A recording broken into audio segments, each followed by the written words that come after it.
आता आपण सोडणार आहोत question number 18. Find type of the quadrilateral if points A B C and D are join serially. आपल्याला quadrilateral कुठल्या टाईपचा आहे तो सांगायचा आहे. म्हणजे आपला डिस्टन्स काढला मग आपल्याला सांगता येईल क्वाड्रिलॅटरल कुठल्या टाईपचा आहे. मग तो स्क्वेअर आहे का तो रेक्टँगल आहे का, तो पॅरलेलोग्राम आहे का, तो रोम्बस आहे, आपल्याला सांगायचं आहे. त्याच्या टाईपवरनं त्याचे जे काही आपले फीचर्स आहेत त्याप्रमाणे ठरवून आपण सांगणार आहोत. सगळ्याचे डिस्टन्स काढूया, म्हणजे अपोजिट साईडचे डिस्टन्स काढूया, अपोजिट वर्टायसेसचे डिस्टन्सेस काढूया आणि मग आपल्याला ठरवता येईल की बाबा स्क्वेअर आहे का, रोम्बस आहे की क्वाड्रिलॅटरल आहे की क्वाड्रिलॅटरल सगळ्यात प्रकारचे की पॅरलेलोग्राम आहे. बघूया सगळ्याचे पण सगळ्या वर्टायसेसचे आपण पॉईंट्स लिहून घेतलेले आहेत by distance formula. A B is equal to x1 minus x2 the whole square plus y1 minus y2 the whole square, -4 minus in the bracket -3 the whole square plus -2 minus -7 the whole square, -4 plus 3 म्हणजे answer आला -1, -1चा square आला 1, -2 plus 7 answer आलं +5, 5चा square 25, 25 plus 1 is equal to in the bracket 26, sorry in the bracket नाही, in the square root 26. A B is equal to in the square root 26 हे आपलं first equation झालं. आता बी सी काढूया. -3 the whole square plus -7 -2 in the bracket -2 the whole square. मग काय झालं, -3 म्हणजे आन्सर आलं 0, 0चा स्क्वेअर काय येणार आहे तर तो ऑब्वियसली -3 -6 आलेलं आहे, 0 नाही आलेलं आहे, -6 आलेलं आहे. -6चा आपल्याला स्क्वेअर लिहायचा आहे तर तो आहे +36. ओके. आता -7 प्लस 2 म्हणजे आन्सर आलं -5, -5चा स्क्वेअर आपला येईल 25, 25 प्लस 36 इज इक्वल टू 61 म्हणजे आपला आन्सर आलं B C is equal to in the square root 61. हे आपलं झालं सेकंड इक्वेशन.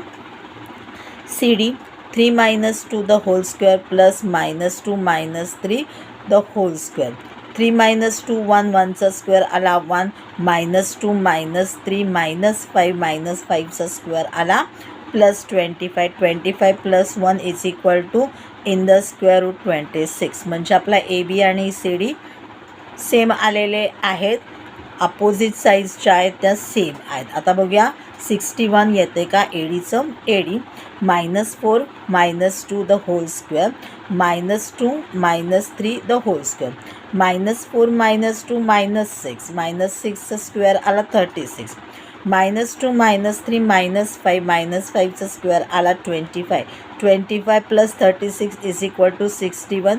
हे झालं आपलं इक्वेशन नंबर 4 म्हणजे 2 आणि 4 सारखा आहे, 1 आणि 3 सारखा आहे.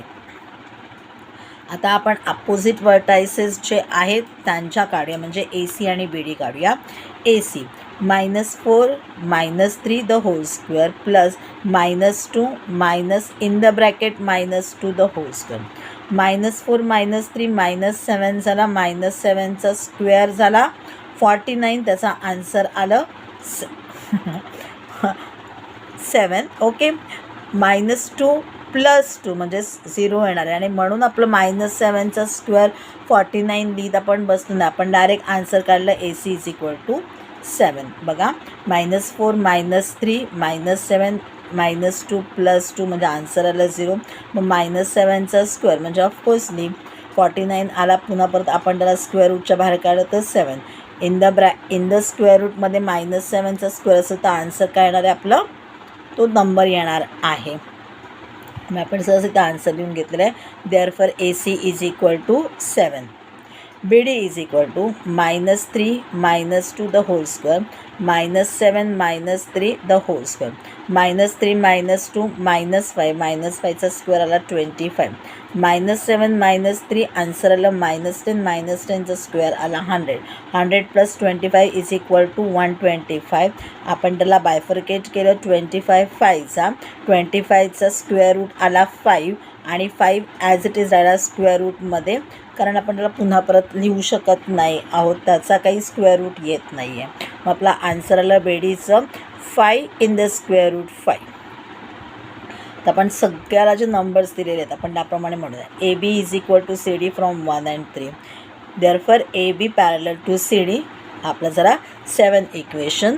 BC is equal to AD from 2 and 4. त्याच्यामध्ये therefore BC parallel to AD हाच आपला 8 equation. But their diagonals are not same from 5 and 6.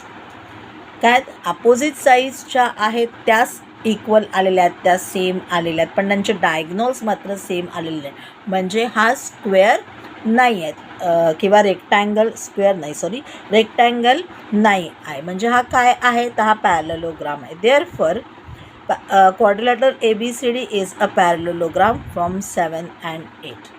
आपल्याला त्यांनी विचारलेले कोणत्या प्रकारचा आहे.